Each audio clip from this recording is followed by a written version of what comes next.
அமிழ் மாமா வியூவர்ஸ் எல்லாருக்கும் வணக்கம். உயிர் காப்பான் தோழன்னு சொல்லுவாங்க. அந்த கருத்தை விளக்குற மாதிரியான ஒரு கதையை தான் நாம் இப்போ பார்க்க போகிறோம். கதையோட தலைப்பும் உயிர் காப்பான் தோழன். பாஸ்கரபுர மன்னன் பானுசேனனுக்கு ஒரே ஒரு மகன்தான் இருந்தான். அந்த அரசகுமார அந்த நாட்டு மந்திரி குமாரனுடைய ஆருயிர் தோழன். அவங்க ரெண்டு பேரும் ஒருத்தரை விட்டு ஒருத்தர் ஒரு வினாடி கூட பிரிஞ்சிருக்க மாட்டாங்க. இப்படியா காலம் கழியறப்ப அரசகுமாரனுடைய திருமணம் இந்துபுரத்தில் நடக்கிறதுக்கு ஏற்பாடாக இருந்துச்சு. அரசகுமாரன் மந்திரி குமாரனை தன் கூட யானை மீது ஏற்றி உட்கார வச்சுட்டு தன்னுடைய பரிவாரத்தோடு இந்துபுரத்துக்கு புறப்பட்டான். மாலை நேரமானப்ப அவங்க பாகிரதி நதிக்கரையை அடைஞ்சு அங்கே கூடாரம் போட்டு தங்குனாங்க. உணவு உண்டு முடிச்சதும் அரசகுமாரன் பயண களைப்பாட தூங்கிட்டான். ஆனால் மந்திரி குமாரனுக்கோ தூக்கம் வரல. அவன் வானவெளியை வெறிச்சு பார்த்துட்டு இருந்தான்.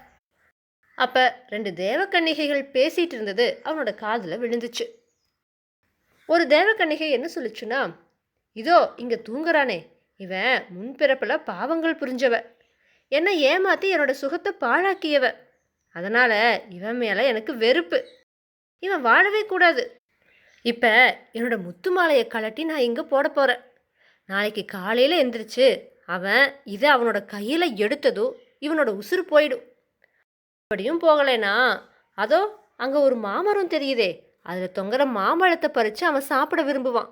அந்த பழத்தை சாப்பிட்டதும் அவனோட உசுறு போயிடும் அப்படின்னு சொன்னான். இன்னொரு தேவக்கன்னிகை அதுக்கு, சரி இவன் இதையெல்லாம் செய்யாமல் உயிர் தப்பிட்டா நீ என்ன செய்வேன்னு கேட்டுச்சு. அந்த தேவக்கன்னிகை அதுக்கு, இவன் கல்யாண வீட்டில் நுழையிறப்ப வீட்டோட முன்பாகம் இடிஞ்சு இவன் மேலே விழும், அதில் இவன் இறந்து போவான். இந்த கண்டத்திலிருந்து தப்பிச்சானா இவன் படுக்கை அறையில் கல்யாண பெண்ணோடு இருக்கிறப்ப 10 முறை தும்முவான். அந்த 10 முறைகளிலும் யாராச்சும் ஒருத்தன் தீர்க்காயுசு அப்படின்னு சொன்னால் இவன் உசிர் தப்புவான். இந்த கண்டங்களிலிருந்து மட்டும் இவன் தப்பிட்டானா அதுக்கப்புறமா இவனுக்கு மரணம் கிடையாது. இந்த ரகசியங்களை யாராச்சும் இவன் கிட்ட முன்கூட்டியே சொல்லி எச்சரிக்கை பண்ணுனா 2 பேருமே செத்து போயிடுவாங்க. இந்த கண்டங்கள்லேருந்து தப்பிச்சதுக்கப்புறமா சொன்னால் அவன் இறக்க மாட்டான்னு சொன்னான். மந்திரி குமாரன் இதையெல்லாம் கேட்டுட்டே இருந்தான். அந்த தேவக்கன்னிகைகள் மறைஞ்சதும் அவன் அரசகுமாரனை காப்பாற்றுறதுக்கு தீர்மானிச்சுக்கிட்டான். அடுத்த நாள் காலையில் அரசகுமாரன் எழுந்தப்ப தன்னுடைய காலுக்கு கீழே ஒரு முத்து மாலை கிடக்கிறத பார்த்துட்டு அதை எடுக்கிறதுக்காக போனான். ஆனால் மந்திரி குமாரன் சட்டுன்னு அதை எடுத்து, அட இது மாயமாக வந்த மாலை, இதை நீ தொடக்கூடாதுன்னு சொன்னான். அரசகுமாரன் அப்ப, வா அதோ அங்கே தெரிகிற மாமரத்துலேருந்து ஒரு மாம்பழத்தை பறித்து சாப்பிடலான்னு சொன்னான்.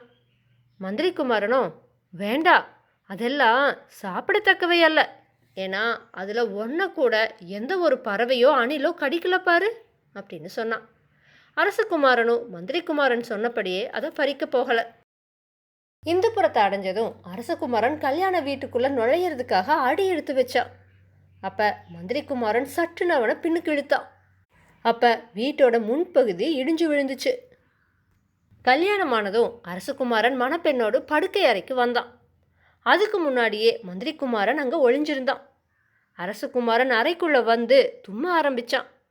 மந்திரி குமாரன் அவனோட ஒவ்வொரு தும்மலுக்கும் தீர்க்காயுசு அப்படின்னு சொல்ல தொடங்கினான். 10 தும்மல்கள் தும்மி முடிஞ்சதும் மந்திரி குமாரன் அந்த அறையை விட்டு வேகமாக வெளியே ஓடுனான். அரசகுமாரனுடனே, யாரோ திருட பிடியுங்க அப்படின்னு சொன்னான். அதனால் வீரர்கள் மந்திரி குமாரனை பிடிச்சாங்க. தன்னோட நண்பனை கண்ட அரசகுமாரன், நீயா அப்படின்னு ஆச்சரியமாக கேட்டான். அப்போ மந்திரி குமாரன் அவன்கிட்ட என்ன சொன்னானா, தேவக்கன்னிகைகள் பேசினதை கேட்டு நான் ஒவ்வொரு ஆபத்திலிருந்து உன்னை காப்பாற்றி வந்தேன். ஆனால் இதையெல்லாம் உனக்கு முன்னாடியே சொல்லி எச்சரிக்கலை. நான் மட்டும் முன்னாடியே உனக்கு சொல்லியிருந்தா நம்ம 2 பேருமே இறந்துருப்போம். இனிமே பயம் இல்லைன்னு சொன்னான். அரசகுமாரன் மந்திரி குமாரனை கட்டி தழுவிட்டு, நீதான் என்னோட ஆருயிர் நண்பன் அப்படின்னு சொன்னான். உயிர் காப்பான் தோழன்கிற இந்த கதை இத்தோடு நிறைவடைஞ்சிருச்சு. இந்த கதை உங்களுக்கு பிடிச்சிருந்துச்சுன்னா இதுக்கு ஒரு லைக்கை கொடுத்துட்டு மற்றவங்க கூட ஷேர் பண்ணிக்கோங்க. நம்ம சேனலை இன்னும் நீங்கள் சப்ஸ்கிரைப் பண்ணலைன்னா மறக்காமல் சப்ஸ்கிரைப் பண்ணிக்கோங்க. மற்றும் ஒரு சுவையான கதையோடு வந்து நான் உங்களை அடுத்த பதிவில் சந்திக்கிறேன்.